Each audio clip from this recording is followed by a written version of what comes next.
We made it happen. Jimmy was an incredible success. I don't know where he is. I gotta find him. Gosh, I don't. Oh.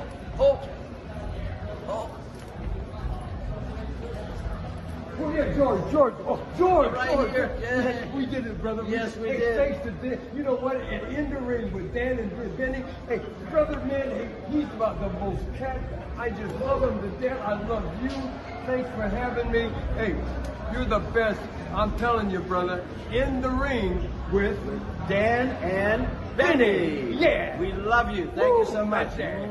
Mwah. Oh yeah.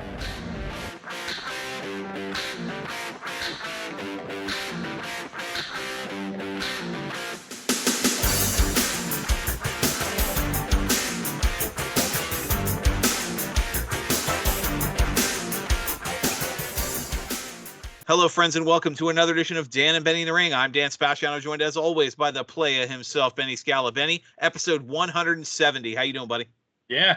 Well, Dan, with all the hullabaloo going on in the baseball world with Show Me the Money, I mean, Shohei Ohtani, it's kind of refreshing that we, for once, to have a non-wrestling related scandal. Yeah. How do you think Pete Rose is feeling watching everybody defend someone who's gambled at baseball? Yeah, I think he's thinking now he's going to get in the Hall of Fame. Well, speaking of Hall of Fames, Benny, every time we talk about the Hall of Fame, there's always one name you keep bringing up. You keep bringing up. You say the Hall of Fame doesn't count unless he's in it. And I think we got to tell that story tonight. Benny, why don't you tell everybody who we got on the line with us this evening? Absolutely. Dan, in my mind, all of our guests are special, but I have been particularly looking forward to chatting with this one for a very long time. She's the widow of a true wrestling legend. Now, there are legends in professional wrestling, and then there are legends with a capital L. Ivan Koloff was and is a capital L legendary figure in professional wrestling. He did, to me, the absolute unthinkable on January 18th, 1971, when he pinned Bruno Sammartino in the middle of the ring at Madison Square Garden, ending the near 8-year reign of my hero. It was a sad day in my life. Easily one of the most significant victories in the history of professional wrestling. So with us tonight is his tag team partner, Renee Koloff. Renee, it's truly an honor and a pleasure to welcome you to Dan and Benny in the Ring. Well, thank you very much. It's an honor for me to do this to keep my husband's memory alive.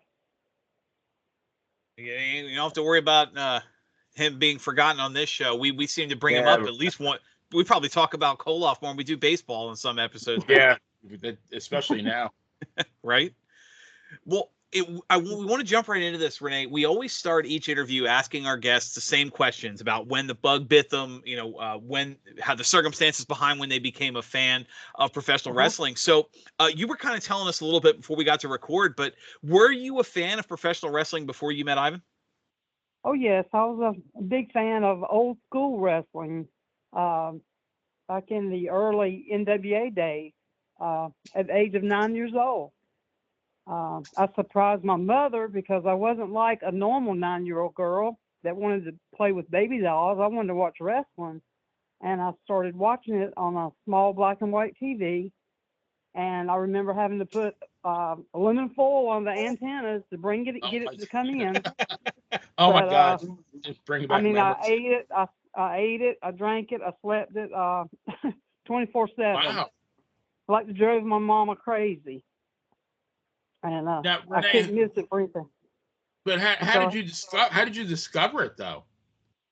Well, I watched it on TV and fell in love with it. So you just happened to see it on TV? No, it wasn't like nobody else in the family was a big fan? No, not at all. And they thought I was crazy. My parents just they couldn't believe that I was so addicted to it. I don't know. I just got bit by the bug, I guess. Wow. Now, I'm assuming this is Mid-Atlantic, the Carolinas. Who were your favorites back then as a kid? Oh, well, number one was Ric Flair. Okay. And he always will be number one in my eyes. All right. But I would buy the wrestling magazines and just watch it on TV back in those years. I didn't get to meet Rick until I was 13, I think. And this is going to tell my age, but I don't care. He was Rookie of the Year when I really started liking him. But I liked him in a different way back in those days. I liked his character and just his persona. And at 13, I got to meet him for the first time. Wow. And that was a real treat and a surprise. Was he nice to you? I'm sure he was. Yeah, it was funny when I started. My older sister used to take me to matches when I was 13 at the local ballpark near me. And I used to boo Rick when I first discovered him, I guess. I couldn't stand him because he was beating up all my favorite good guys. And so I'd go to the matches just to fuss him out. And I'll never forget one night, after I had been booing him the whole night, because I don't remember who he wrestled the first time, but it was one of my favorites anyway. And I'm sorry. He came out of the ring, spitting on the ground, fussing everybody out, and I'm calling him a jerk and probably everything else I shouldn't have been calling him at 13. But when he walked in the dressing room, when he walked past my sister and I, and he looked over and smiled at us, and he said, "Well, hello, ladies." I said, "Well, he's not so bad.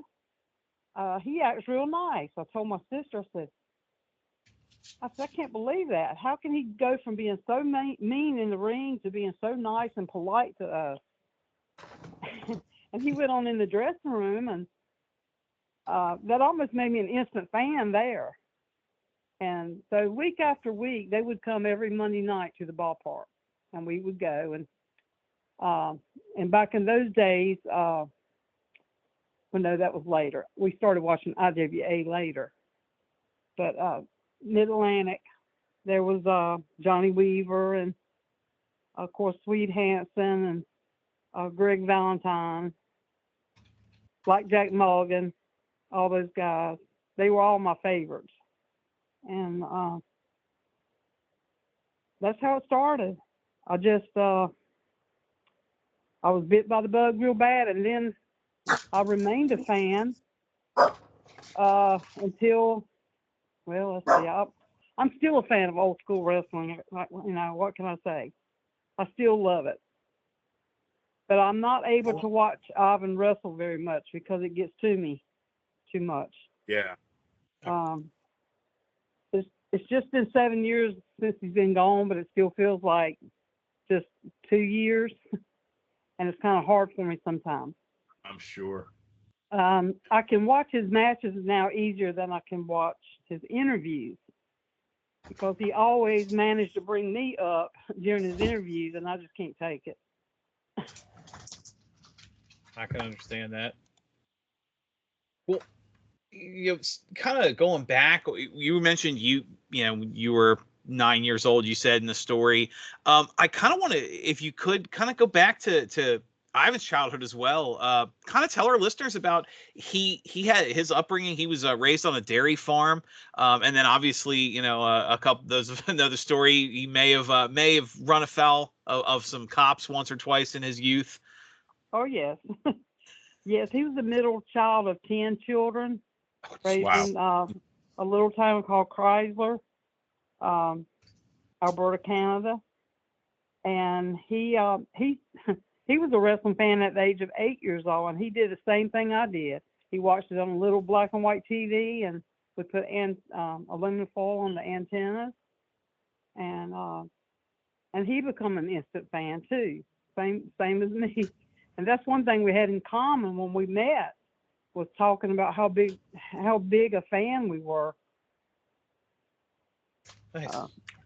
You know, that's really bringing back deja vu, Renee, because I'll reveal my age. I was 12, Christmas 1967, and I've told this story before several times, but my parents were so tired of me hogging the TV set, because we only had one back then. You had a family TV. And I would watch, I was like a baseball, football, basketball, and hockey fan, not even wrestling. And so they got me for Christmas, they got me a 12-inch Hitachi black and white TV. And I guess they figured, well, we won't see this kid again until he's 21. So I brought it up to my room, and it was on a Saturday night. It was in early 1968, and fooling around. This is Long Island, New York. So went to UHF, and I found this Spanish station from New Jersey, and it said on the Lucha Libre, and I'm thinking, well, I can at least watch it, but and even though I can't understand the language, but as it turned out, it was actually from the Capitol Arena. It was Ray Morgan, and so at least everything else about the channel was Spanish, but the wrestling was completely English, and so I was completely hooked. That was about 3 years before, about 2 years before I even came into the territory. But yeah, same thing. I tell people, if I put aluminum foil on the antenna, stood on my head, and said there's no place like home 3 times, I could barely make out the images on the screen. But when I heard that, I thought, this is great. Yeah, I can sure relate to that. Yeah. I drove my parents crazy. They didn't think it was normal for a 9-year-old girl to be so crazy about wrestling, but I was, and I don't know how I got so addicted, but I just loved the moves and the counters and the and back then there was no flying off the top rope. It was all done on the mat. Oh, yeah. Fans today would think that was boring as heck, but I loved it.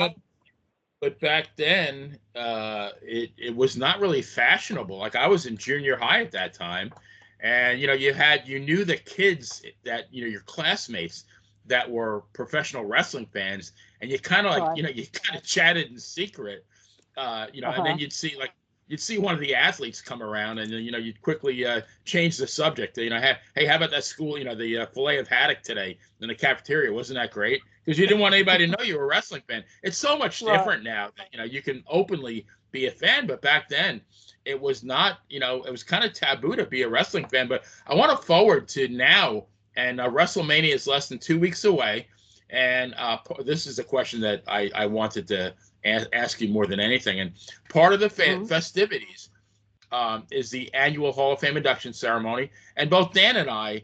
And I'm talking about like thousands and thousands of other fans are horrified that Ivan is still being overlooked for something that and there's no argument or controversy about him deserving it. So can you share with us how he felt about it, and how do you feel about it? Well, to be honest with you, I took it more personal than he did, because I felt like he should have been one of the first ones in there, because I was 100%. I was prejudiced. That was my husband, but he would have felt. He told me many times he would have felt honored to have been recognized in the Hall of Fame, and he just said, I guess eventually they'll get to me. I've been told I'm on the short list, whatever that is. Right. He didn't seem to let it bother him too much, but like I said, he always waited for that phone call, and he always felt like it would be a big honor. It's such a shame, in my opinion, that he unfortunately passed away without getting that phone call. And I look at the class this year, and there's you really can't argue as far as the like a Thunderbolt Patterson. He was a legendary wrestler. I think he probably wrestled Ivan a time or two. And I'm sorry. He was a very good friend of ours. Oh, he was? Okay. Yeah, I'm actually friends with him on Facebook. Very nice man. And but the thing is, definitely also a legend, but to me, no comparison.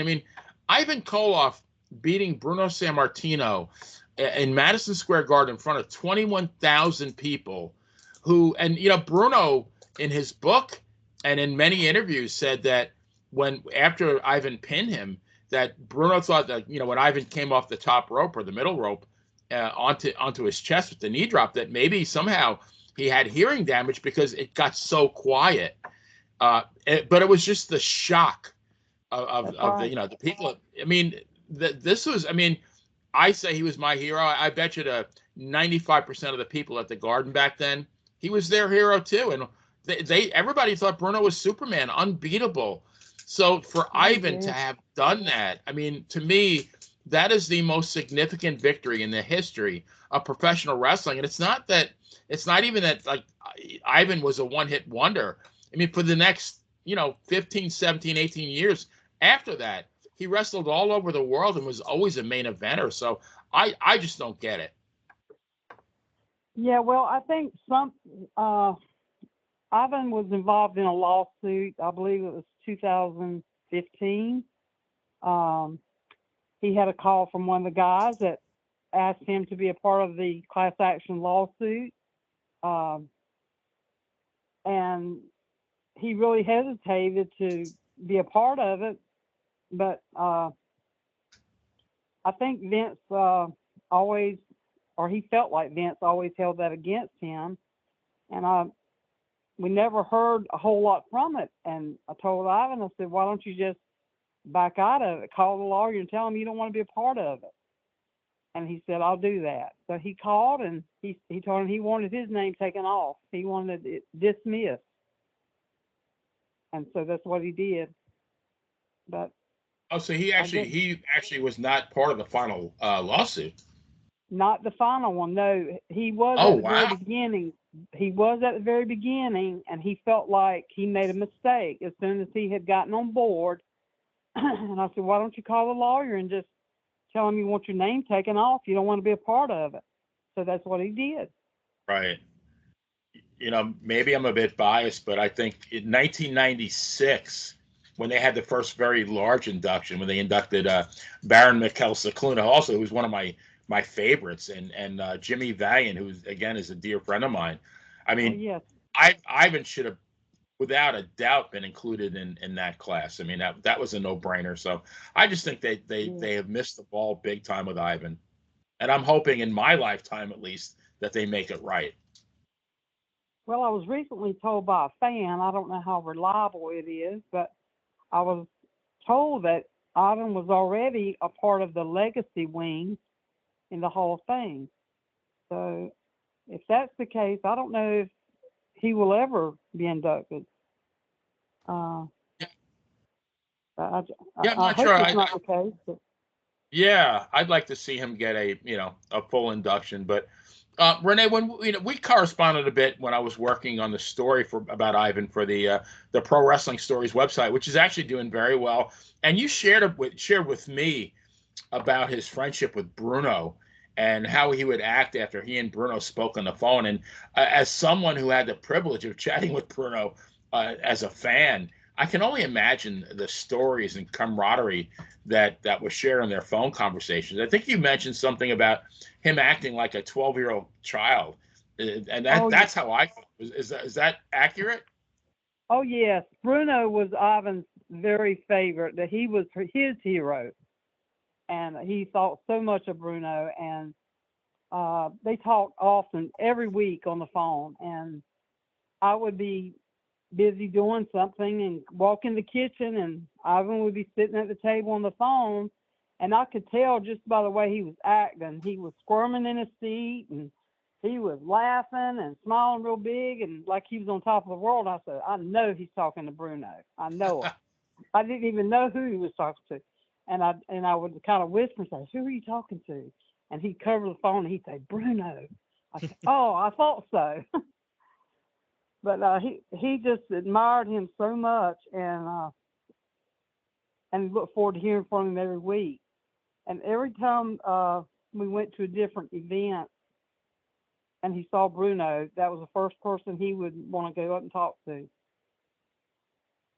Yeah, and I can tell you, Renee, that it was very mutual as far as, Bruno had the utmost respect for Ivan as, someone who really took the professional wrestling seriously and, really protected the business and always was prepared, in good shape. You never saw a bad Ivan Koloff match. Yeah. He was nicknamed by the wrestlers as the Machine because he was nonstop in the ring. I thought that was pretty cool when I first heard that. So they always would come up and say, there's a Machine. Yep. Even as he got older, he never slowed down, it seemed. Yeah. No. even let me tell you this much. Ivan died February 18th, 2017. On Valentine's night, my daughter had said her and her husband were going to go out to dinner, and she invited Ivan and I to come along. And even though he was getting weak, I said, well, let me check with him and just see. And he said, yeah, sure, I'd love to go to dinner. I'd love to take you out to dinner, because he just worshiped the ground I walked on. This was Valentine's night.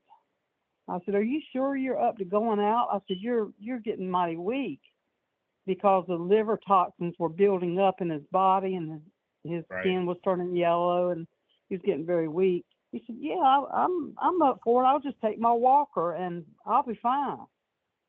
So we all went to a local restaurant, and he walked slow, but he walked with his walker, and he sat down at the table, and he said, I think I'm just going to get soup. He said, you get what you want. I said, okay. So he got soup. We sat and had a nice Valentine dinner, and we laughed and joked and took pictures. And that was February 14th. And 4 days later, he was gone. Wow. But he was determined. I was trying to talk him out of it. Honestly, I told my daughter, I said, I don't know if he's up to this, but I'll see. And I said, yes, I want to take you out for Valentine's dinner. He was a fighter to the very end. Sure was. Yeah, no, and that's sad, but at the same time, a nice story. Right. Yes, and I'm so thankful that he refused chemotherapy and radiation, because he never lost any weight. He was still 250 when he passed away. Oh wow! And he still looked like you could have gotten the ring when he was in the coffin, to be honest with you. Wow. And he always wanted me to make his protein shakes when he got so sick that final week. He was so sick and so weak, he'd want his protein shake. So he really taught me a lot in the 37 years I knew him. So I'm trying to be strong, like he told me. He said, when I'm gone, you got to be strong like a bull. And I said, well, I can do it, because I'm a survivor. Yeah. Yeah, no, that's,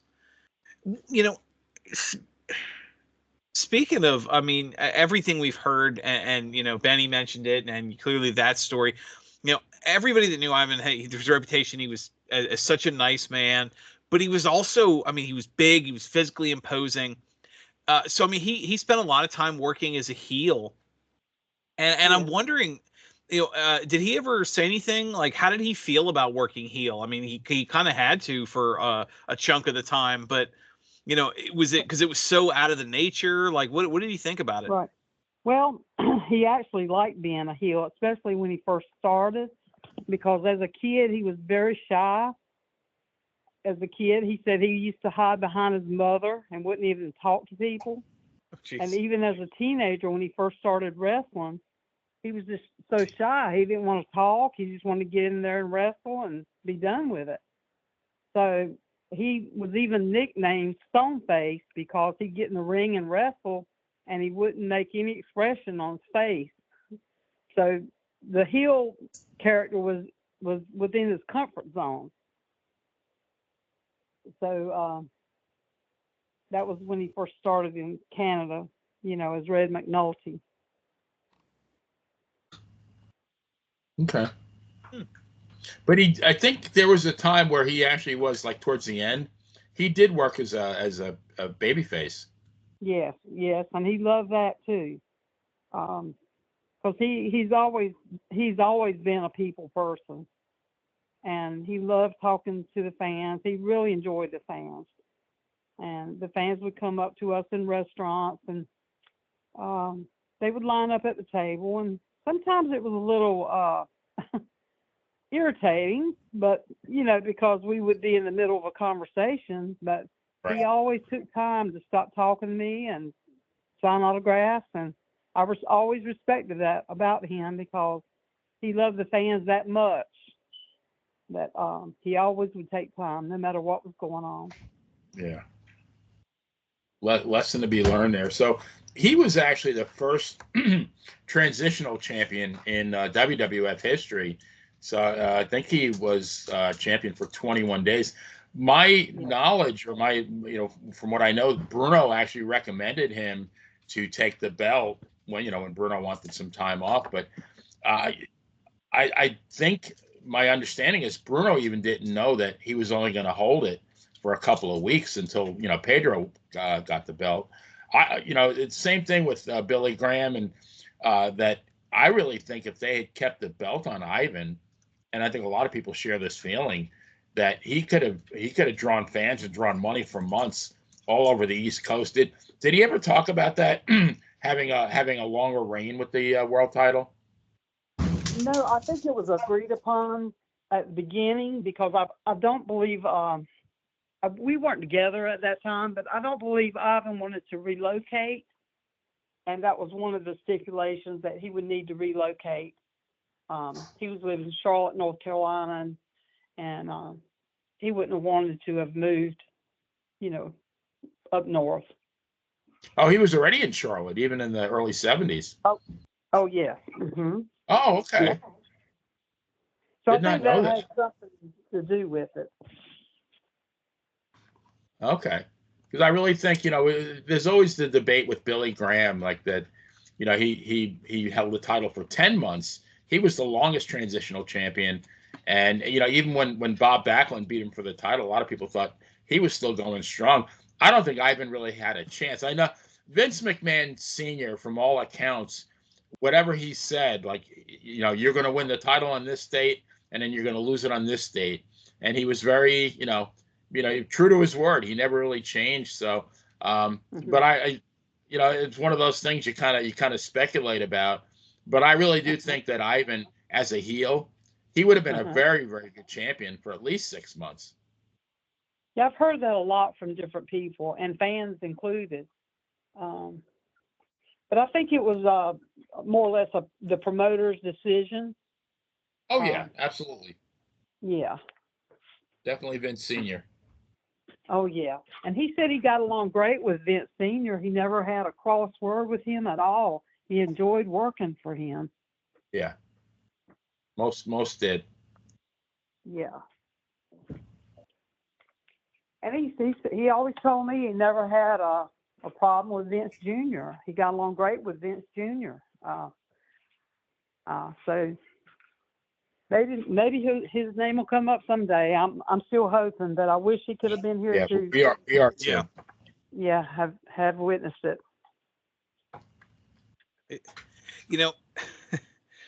I can't help but think it's maybe not ironic the right word, but I can't help but think it's ironic that you had two great Russian heels in wrestling history named Koloff, and they both became known for their ministries. Nikita still actively doing his. He was just promoting an event here in Virginia a few months ago. So I guess my question is, did Ivan enjoy his ministry? I know in Ivan's case, what he would describe as his path to redemption, the Lord, it was not really a straight one. His book, Life in the Trenches, goes into some detail, his issues with alcohol and other things. During the heyday of wrestling, everybody was on something. Without giving away too much of the book, can you kind of touch on his path? And I know it meant a lot to him at the end there. Yes, he was addicted to drugs and alcohol for many years. And Nikita invited him to a revival one night at a Assembly of God church in Charlotte. And he said when Nikita approached him, he thought he had won the lottery the way he was acting. He said, I've got something that I think you need. And so Ivan said, I'll be there. And so he was sitting at the very back of the church. And he said, before I knew it, I found myself at the front, and the evangelist laying hands on him and praying for him. And of course, he said his experience was when he started praying for him, he fell back. He was slain in the spirit. And he said Nikita was there to catch him, and he told him just to just lay down and enjoy it. Of course, it's the Holy Spirit. And he said he knew that the Holy Spirit was real because no man on the face of the earth could touch him like that and make him fall down. And so when he fell down, he went to jump up like he was trained in wrestling. And but he said it really changed him, and I could see a big change in him myself. That the drugs and alcohol were history. He never went back to drugs or alcohol. He did have a problem with the chewing tobacco after that, but he was reborn. He was a new man, and he was very proud of that. He said to him, he said this until he died, that being in the Hall of Faith was more important to him than any Hall of Fame.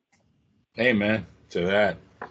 You know, it's really funny, Renee, that I heard one of his interviews, and it was so, like, the first time I heard him in his real voice without the Ivan Koloff voice, I really got a kick out of it. You know, you hear these guys, speaking with their true voice, and I really enjoyed it. But the thing that I really liked was what he said.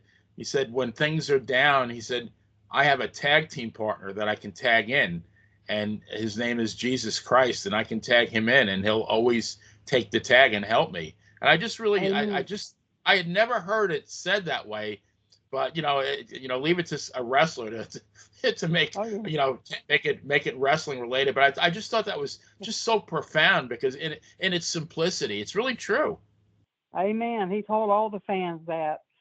Every autograph he signed, I think he told every fan that the same story, that his tag team partner was Jesus Christ, and he's on the winning side now. And that was more important to him than any recognition that he ever had as a wrestler.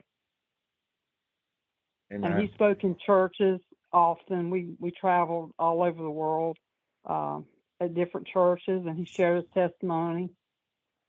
And he loved doing that. Yeah. We loved it. Traveling together.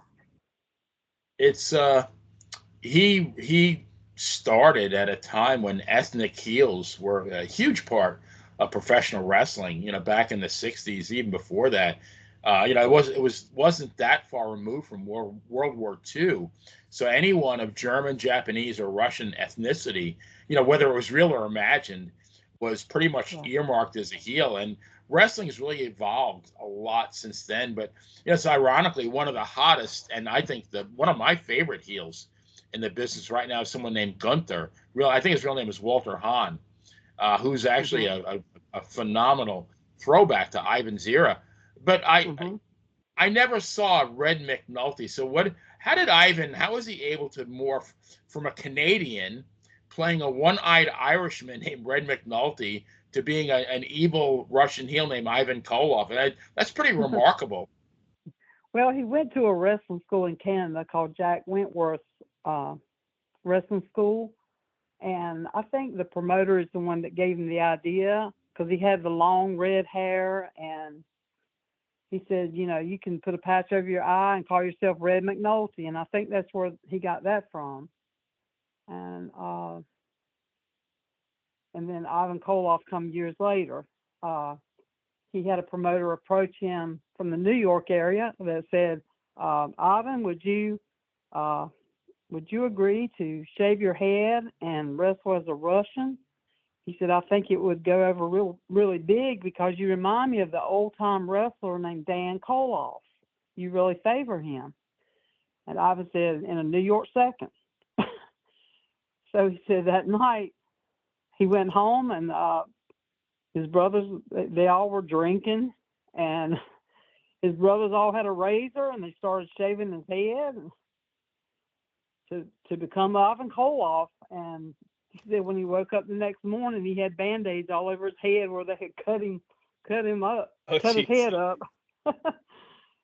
So he reported to the promoter, and it went from there. He became Ivan Koloff, and he had spoken French growing up in Canada with his family, because they were French Canadian, and so he didn't know how the Russians spoke, but he kind of spoke French and added his own little twist to it, and tried to talk with a deep voice to sound like a Russian. But he became instantly, accepted and believed. Oh yeah, very So much so. that Just was that story. out of curiosity, you mentioned where the name came from and the character and all that. Was there ever any objection to the eye patch? I mean, that was kind of a defining look. I don't believe so, not to my knowledge. But he did tell me. He said he learned a lot being Ray McNulty, but he said he knew he had to change that guy because he could never win a match. That was when he was 19 years old. Right. So Did he speak with an Irish accent, Renee? I don't know. I really don't know because I I've never seen saw. it. I Never never seen a saw Red any McNulty.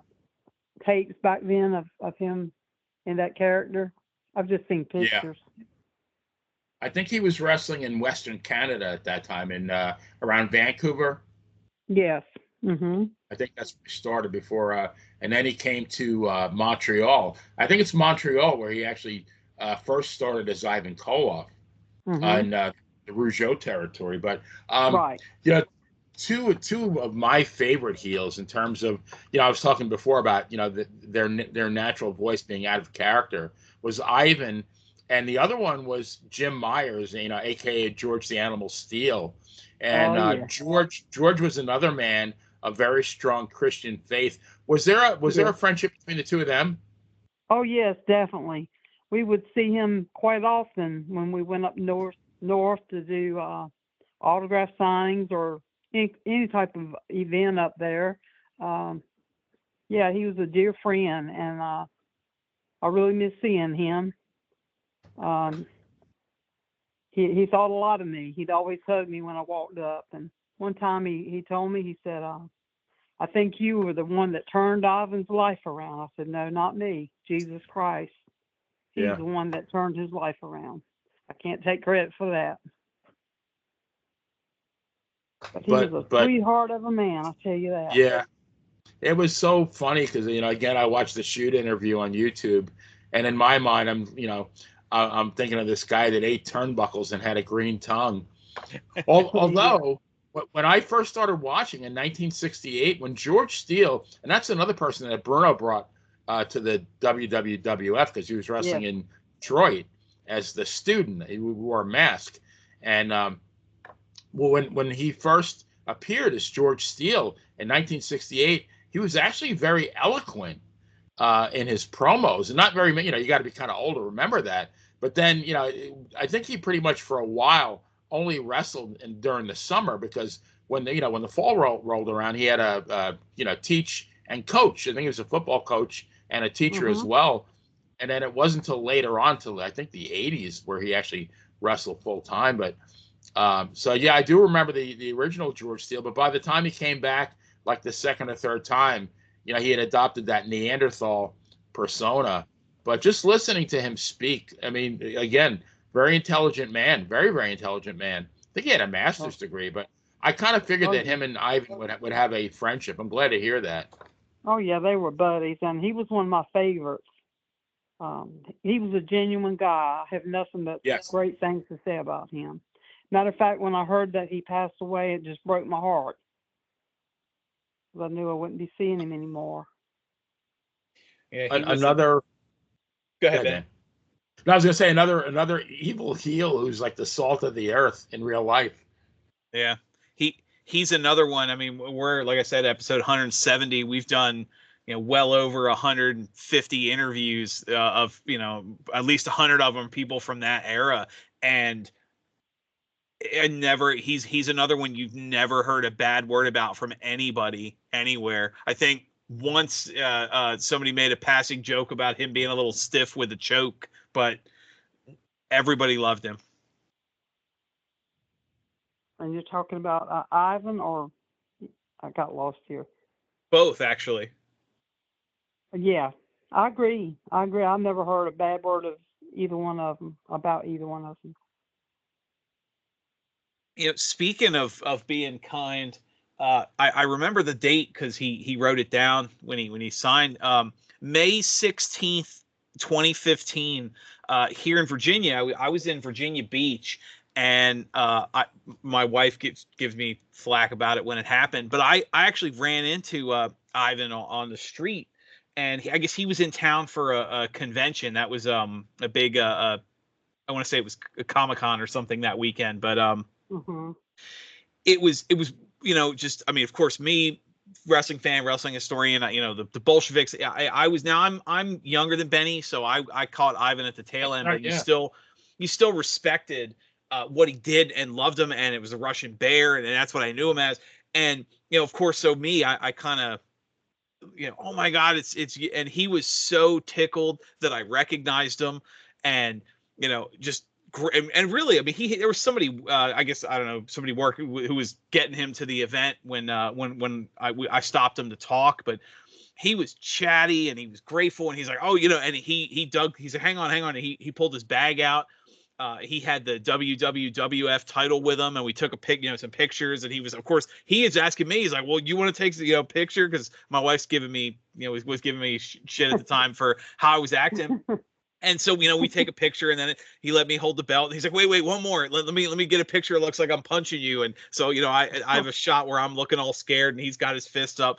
And then, of course, he makes a joke about me because I'm a big guy, but he's, I'm taller than he is. Like, oh, hang on, you gotta duck. Like, it doesn't look good if I'm punching up. Right. And Yeah.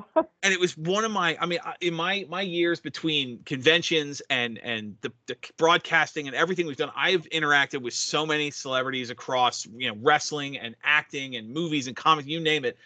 And it's always so touching when you see somebody who is, I mean, he was, like I said, tickled. He was genuinely appreciative of not just that he had fans, but at this point, this was 2015. I mean, many years after his match with Bruno, and that he still had people recognizing him. And from what I understand, he had a decent line at the convention of people getting autographs and pictures. And I'm wondering, one, I mean, how just, because you I think commented it once on when I shared a picture a few years ago, but I mean, he was really just elated that I recognized him, and that he still had fans. Did he ever share with you how it felt to be beloved, especially so many years after his career had ended?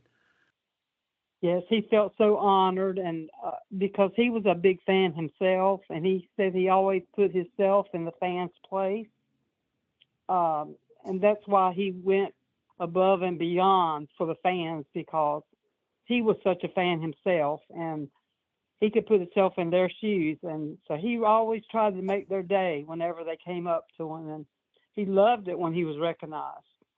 And yeah, he really enjoys the fans, and he always put them first, no matter what.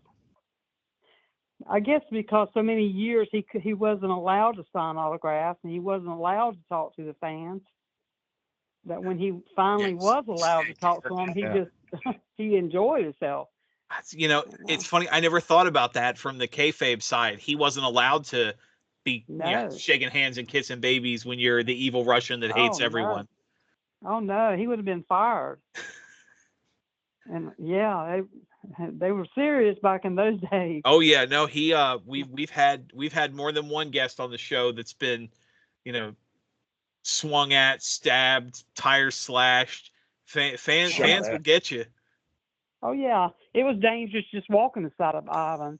I've had Right. rocks thrown at me and him, and drinks thrown in our face, and yeah, they surrounded our car and tried to turn it over one night. Jeez. The fans were really hating him, and it was dangerous to walk beside of him. And he carried it. I mean, you can have the occasional foreign menace today, but fans today just won't understand how easy it was to hate the Soviets back then. That's true. I think the art of professional wrestling has died. The old school style is dead and buried. I really don't believe it can be revived. not the way it was. I know It would be, yeah. Ivan always respected what they're doing today. He always said, "I respect what they're doing. They're in great shape and they've got great moves." And he would watch it some when he was here, but I don't watch it now. To me, it's like I don't know. It's just different. It's not It's a not the show. wrestling I knew. Right. Right. I have a girlfriend that lives in West Virginia. She keeps me up on everybody, and there's a few that I've met, like Big Show, and I don't even know if he's still out there. Big Show, but Yeah, he's currently employed in AEW, but he mostly does commentary and stuff. He very rarely gets involved in the ring anymore. But I did try to watch it one night, but I didn't know anybody.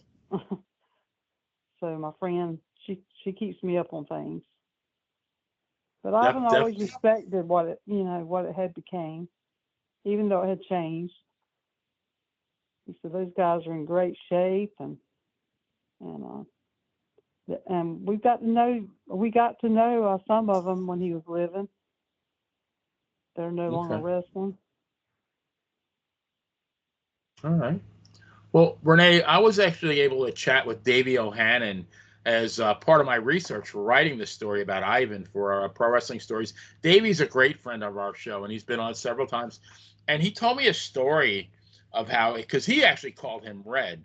Yeah. Thought that was kind of funny, but that he had him stop. I mean, he meaning Ivan had him stop at a gift shop when they were on the road, and he got out and bought a gift for Davey O'Hannon's dad, and it was Ivan's way of saying thanks for Davey for not charging him transit. And like Davey was genuinely touched. I mean, I'm just chatting with him rather on the phone.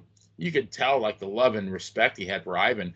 And I spoke to Johnny Rods via Facebook, and also Nikita Brezhnikov, who spoke very, very highly of him. And of course, we chatted about Bruno earlier. How much did Ivan treasure his relationship with the boys? Oh, those three guys, they were at the top of his list. We didn't get to see them unless we went up north, of course, at an event. But yeah, he thought a lot of Davey O'Hannon and Johnny Rods, and of course Nikita. He's I can't pronounce his last name, but he's a good friend of ours anyway. Yes. Yeah, and all those guys kept in touch after Ivan passed away, and I really appreciate it. And I still have guys today call me and check on me. Are you doing okay? And of course, if they don't call, they keep in touch through Facebook. Right. True friendship. Absolutely. Yeah. Oh, yes. Oh, yes. Absolutely. It's one of those things. I mean, you talk about Benny hit it on the head. I mean, his win against Bruno is easily the biggest upset, if not one of the biggest wins, like just as far as historical in wrestling history. I mean, Bruno tells the story that because Ivan had boxed him, Bruno thought he had lost his hearing when the match was over, because it was how dead quiet the arena was. And it's, I mean, just absolutely, you've got that. You've got, you talk about the Bear and the Bolsheviks and Nikita and, the friendship he had there and the reputation and the fans. I mean, every step of the way, it's good things. But what would you say, excuse me, how do you think Ivan would want to be remembered? Like, what would his legacy to wrestling be? Wow. That's a good question. I guess he'd want to be remembered as having good work ethic, and just loving his fans. That was the most important thing to him, as far as the wrestling goes.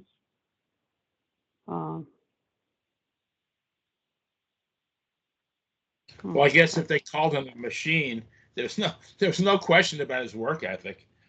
Yeah, he was proud of his accomplishments and all of his matches, but he always talked about the fans, how important they were.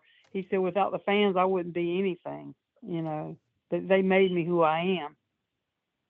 So, Yeah. I guess, Yeah. I mean, guess back then, that's all it was. I mean, you had, you had the magazines, and you had TV, and you had the arenas. And, right. if a wrestler didn't sell tickets, they weren't getting paid that much. That's right. No guaranteed contracts. No, I really think they all paved the way for the ones on TV today.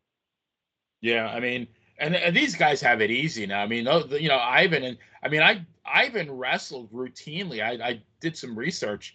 There's a couple of wrestling websites. The one I usually use is wrestlingdata.com. And I mean, given that, wrestling record keeping back then was not very precise, so it's not exact. But I think for like a 10-year period, the least amount of matches he wrestled, meaning Ivan, was 275, which means in actuality it was probably well over 300. These guys maybe wrestle 30, 40 times a year now. Oh, I know. I know Ivan wrestled 7 days a week and twice on Sunday. Yeah, I mean, very few days off. You couldn't really take a day off because, number one, you didn't get paid, and number two, a lot of the guys, maybe not Ivan, but a lot of the the mid card guys were afraid that if they didn't wrestle, somebody else was going to take their spot on the card, and then then they would get paid. That's very true. Even if they had an injury, they couldn't stop and get medical treatment. They had to go to the next town, or they'd be replaced. And the flu, whatever. I mean, and when you're taking that kind of beating, and think about somebody Ivan's size cramming into the back seat of a Pinto or some rent a Toyota with 5 other guys and sleeping on the floor, you never really get a chance to recover. That's very true. And when he passed away, he walked on ankle. His right ankle had been broke 4 times and never fixed. Oh, Jesus. Wow. But he just took his pain medicine as it was prescribed. Wow. And he just he was the toughest man I've ever met. He taught me so much in life about how to be tough and survive. And Well, Benny, as we wrap up here, Renee, I can't thank you enough for your time. Benny, final thoughts, final questions to you. Yeah, well, first, Renee, thank you so much. And you did mention you wanted to tell everybody about how they can get their hands on Ivan's books and also visit his website. So you want to share that? Yes. If anybody's interested in Ivan's autobiography book, it's called Is That Wrestling Fake? If you go to crowbarpress.com, you can order it there. Very good book. And I have it.